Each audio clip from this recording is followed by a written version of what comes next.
प्रातः स्मरामि गुरुतत्त्वमखण्डबोधम् श्रोत्रं श्रुतेरथ मनो मनसो गिरो वा चक्षुर्न वागपि मनोऽपि न भासयेत् भान्तं तमेव मनुभाति चराचरं वै प्रातर्भजामि गुरुरूपमनन्तमोदम्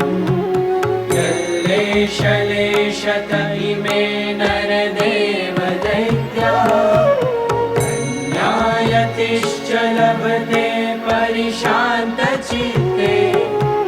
तेनैव मोदितमहो भुवनं समग्रम् प्रातर्नमामि चरणं हि गुरोस्तु सत्यम् यन्मूलजीवनलया निखिला हि लोकाः एकं हि यत्र बहुनास्ति पुरापि बोधा तस्मिन् विकल्पितमयं जगदीश्वरो हि प्रातर्वदामि गुरुनाम भवाब्धिनौकम् अज्ञानतज्जहरणं भजतां जनानां माङ्गल्यधाम सततं परिकीर्तनीयम् नाम्ना वशीभवति येन सदैव नामी प्रातर्जपामि गुरुमन्त्रममोघशक्तिम्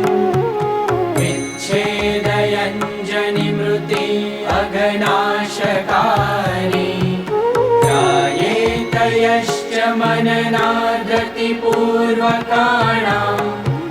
पीतो ददाति हि गुरु खलु बुद्धियोगम्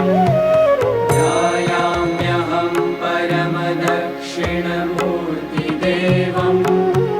सच्चित्सुखं गुरुवरं पुरुषं च पूर्णम् चिन्मुद्रया मुनिगिरा विदितं दिशन्तम् तस्मै समर्पितमिदं स्तवनं प्रभाते तस्मै समर्पितमिदं स्तवनं प्रभाते तस्मै समर्पितमिदं स्तवनं प्रभाते गुरुपादाम्बुजं ध्यात्वा नत्वा भक्त्या पठेन्नरः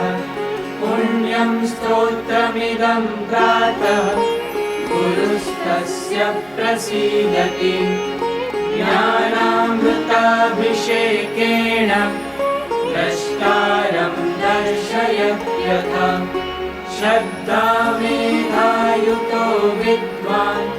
जीवन्मुक्तो भवत्यलम्।